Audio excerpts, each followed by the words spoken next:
Okay, The Raven, Part 2. This is called Heads Up. 7 Up. Oh, what's your head's?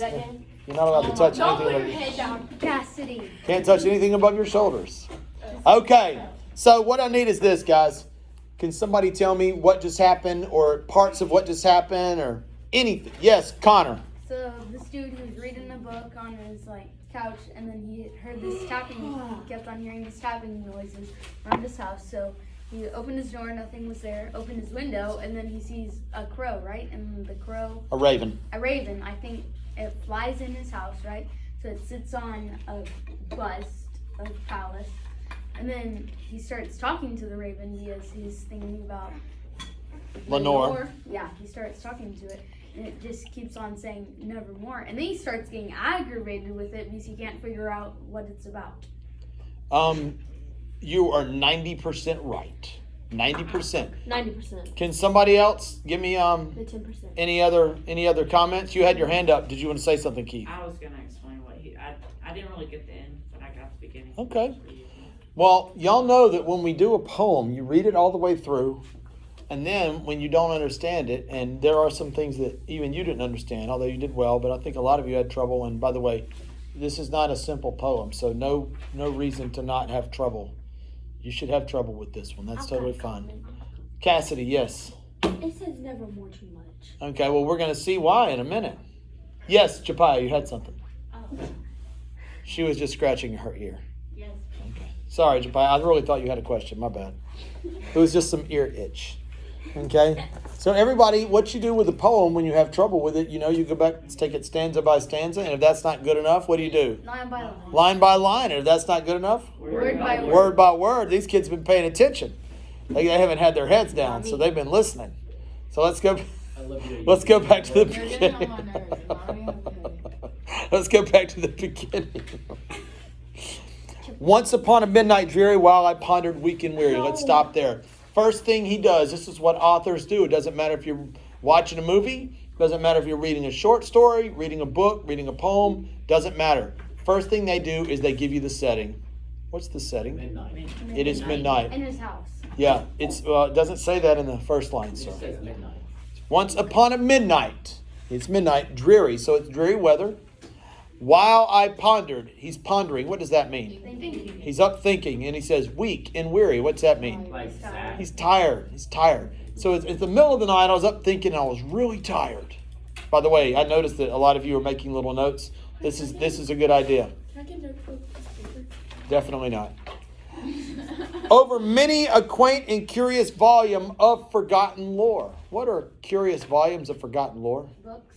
Yeah, I was up reading. While I nodded, nearly napping, so he was almost asleep, nearly napping, suddenly there came a tapping, as of someone gently rapping at my chamber door. Like rapping? 'Tis some visitor, I muttered, tapping at my chamber door. Only this, and nothing more. So, it's the middle of the night. He's having a hard time sleeping. He's really tired. He's up thinking. He finally almost gets to sleep, and somebody knocks on his door. Now, guys, despite what some of you may try and convince me of, and I don't even want to hear that nonsense, it is highly unusual for someone to knock on your door unannounced. Unannounced is the key in the middle of the night. Now, somebody might text you, be like, hey, can I come over? Or I'll be there after work. That's different, right? But to show up completely unannounced in the middle of the night and knock on someone's door, yeah, of course, yeah, because you're a normal human being. I would do no ditch. What? What did you just say? Cassidy. Oh, ding dong ditch. Oh, that's not what. Not what I heard. Okay, number 2. By the way, ding dong ditching. If you get shot for that, don't do it. Oh my god. It's fun. No. Here we go. It's going to be fun until you get shot. I do that to my own. Number 2. Distinctly, I remember it was in the bleak December. So now we've got more setting. It's December. And it says it's bleak. So think of December. It's cold. There are no leaves on the tree. It's bleak. Empty. Leafless trees. Just kind of lifeless. Distinctly, I remember it was in the bleak December. And each separate dying ember wrought its ghost upon the floor. Means he had a fire going in his house. Embers, the coals. Eagerly I wish the morrow. What does that mean? Eagerly I wish. Be the next day. I wish it'd hurry up and get to tomorrow. I'm tired. I can't sleep. I just want it to get to tomorrow. Eagerly I wish the morrow. Vainly I had sought to borrow from my book surcease of sorrow, sorrow for the lost Lenore. For the rare and radiant maiden whom the angels name Lenore, nameless here, forevermore. You, Manzor, you were saying? I was gonna say he misses something. Yeah. So he's up. He's trying to read to keep his mind off things, and he can't quit thinking about Lenore. Says she's a rare and radiant maiden. A maiden is an unmarried woman. This would have been like the love of his life. They were probably scheduled to get married, and she somehow died. I don't know how. He did not kill her. Don't be thinking that. But she somehow died. Stanza 3. And the silken, sad, uncertain rustling of each purple curtain thrilled me, filled me with fantastic terrors never felt before. What is this? This silken, sad, uncertain rustling of each purple. What is that? His curtains. Why are they rustling? Because of the wind. The wind's blowing them. So that now, to still the beating of my heart, I stood repeating, 'tis some visitor entreating entrance at my chamber door. Some late visitor entreating entrance at my chamber door. This it is, and nothing more. So he said, okay, it's just a visitor knocking at midnight. It's fine. It's no big deal. Okay, it's not weird. I'm fine. No problem. I'm not scared. Stanza 4. Presently my soul grew stronger, hesitating then no longer. Sir, said I, or madam, truly your forgiveness I implore. But the fact is I was napping, and so gently you came rapping, and so faintly you came tapping at my chamber door. So he's saying, this is what somebody comes, knocks on your door. I'm coming. I'll be right there. You're like putting on your pants, brushing your teeth, right? That's what I'm coming. That's what he's basically doing. So faintly you came tapping at my chamber door, that I scarce was sure I heard you. Here I opened wide the door, darkness there, and nothing more. So he made it to the door, he opened up, and what did he see? Nothing. Now look, guys, this is where, if this is your house, your home, let's pretend you are home by yourself, not with your dad, not with your little brother, not with your canary. You're home by yourself. Someone knocks on the door in the middle of the night, unannounced, while you're by yourself. First of all, you're not going to feel comfortable. Don't act like you are. Second of all, if you do go and open the door and see nothing there, it's going to really make you nervous. You probably, I hate to even, you're probably calling somebody to come over, or you're calling the police or something like that. Cassidy, on topic, yes. That's why I got some dogs to fight. Okay, Cassidy. Bite their butts. Okay, Kat. Moving on. Stanza 5. Deep into that darkness peering, long I stood there, wondering, fearing. So he looks out. He looks out for a long time. He's looking around, trying to see. Okay. Doubting, dreaming dreams no mortal ever dared to dream before. But the silence was unbroken. What's that mean? The silence was unbroken. Nothing happened. It's quiet. There's no noise. It's complete. I can't see anything. I can't hear anything. But the silence was unbroken, and the darkness gave no token. And the only word there spoken was the whispered word, Lenore? This I whispered, and then echo murmured back the word, Lenore. Merely this and nothing more.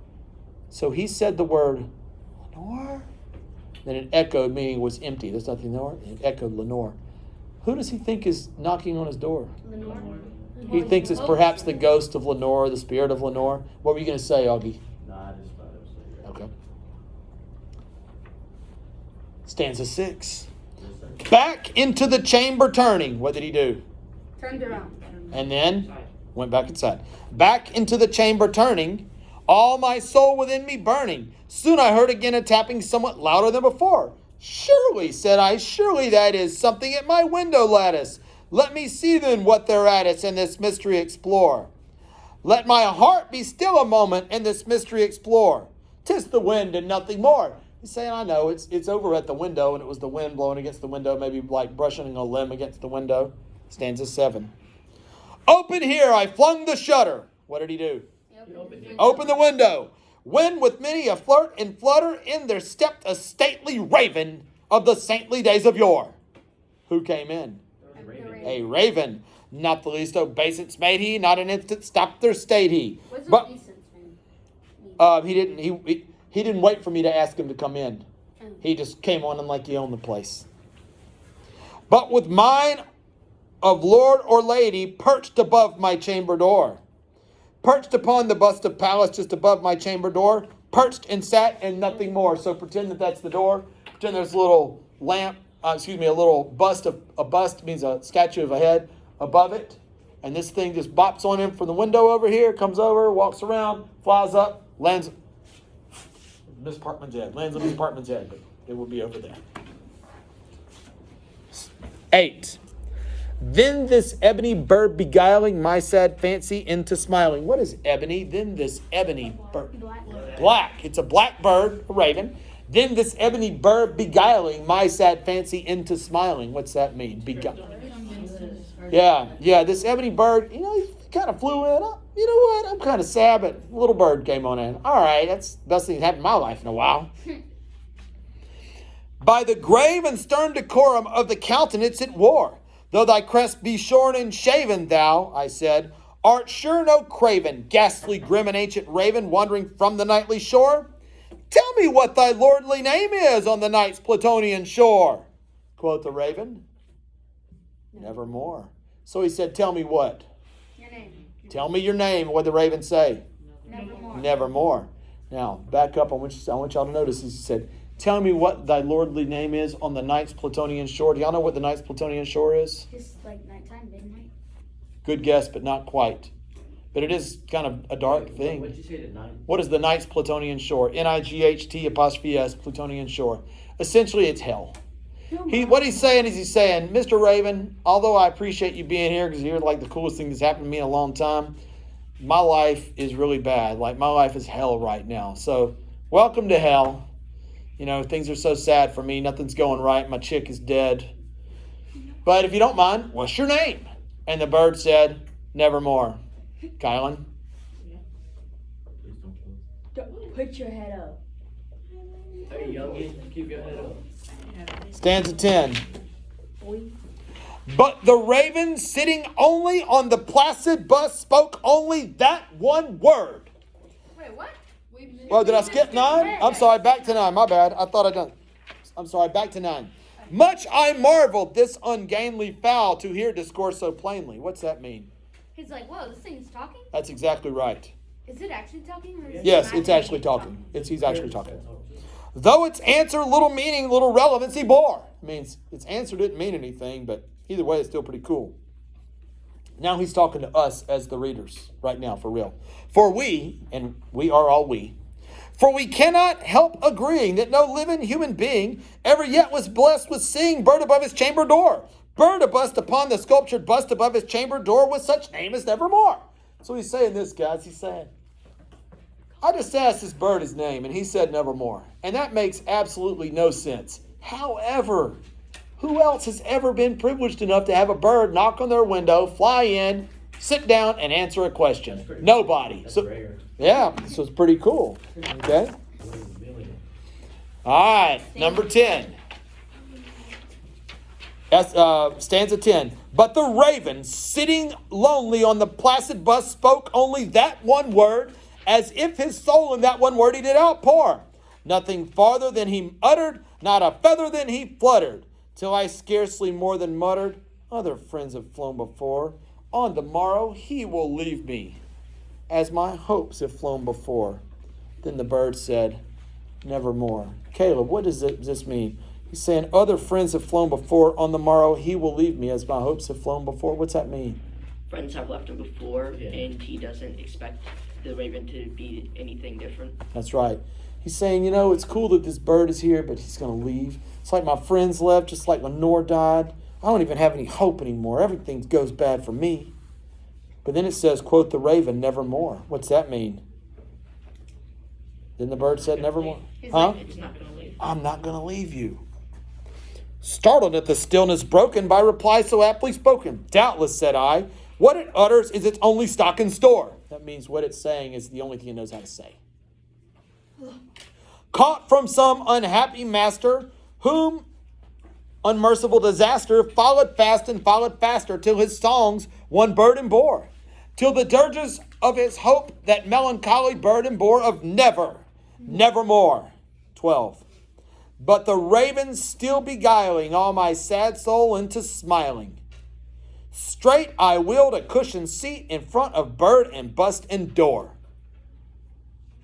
He said, straight I willed a cushioned seat in front of bird and bust and door. What did he just do? He took a chair and sat down in front of the door. Pulled up a chair right in front of the bird. Then upon the velvet sinking, I sat down. I betook myself to linking, fancy unto fancy, thinking what this ominous bird of yore, what this grim, ungainly, ghastly, gaunt, and ominous bird of yore meant in croaking nevermore. So he's sitting there, he sat down, he's like, what does it mean? What does this mean, nevermore? Why did this bird show up and it can talk? This I sat engaged in guessing, but no syllable expressing. What's that mean? This I sat engaged in guessing, but no syllable. Yo. He couldn't think of it. Talking, but he was just thinking. No. You? Like, he wasn't paying attention or something. No. You? Amber? This I sat engaged in guessing, but no syllable expressing. Wait, is he trying to guess? What did he say? He couldn't figure it out. Yeah, he's saying, I tried to figure out what nevermore meant, but I just couldn't. Let's go, guys. Woo-hoo!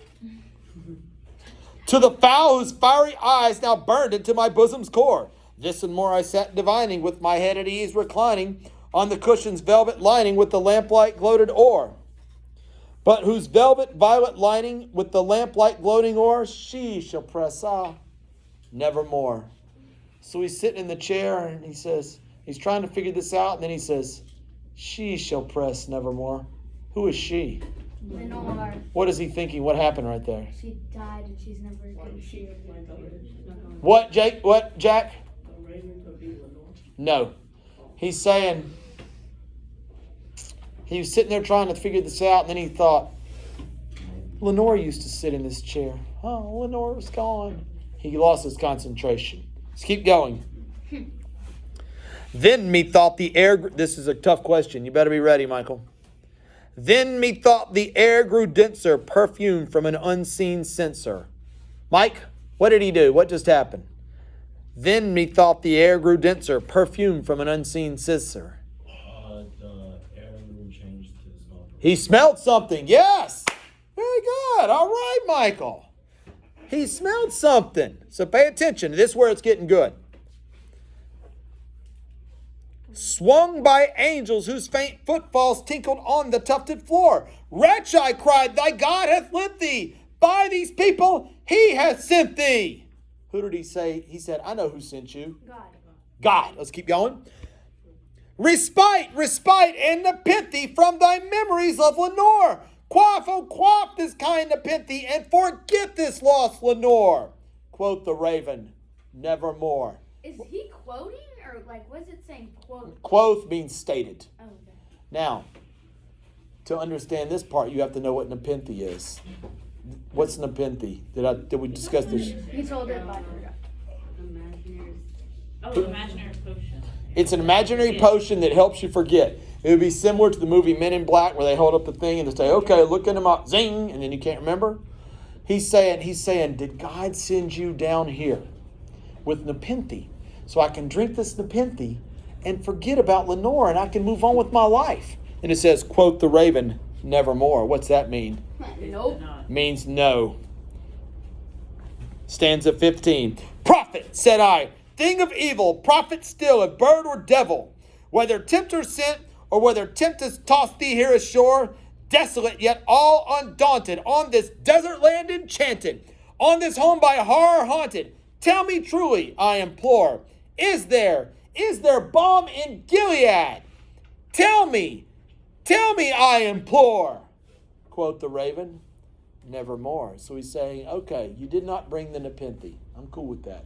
Did you bring me balm in Gilead? Well, we got to know what balm in Gilead is. Y'all know what a balm is, B-A-L-M. Not a bomb, not... Lip balm.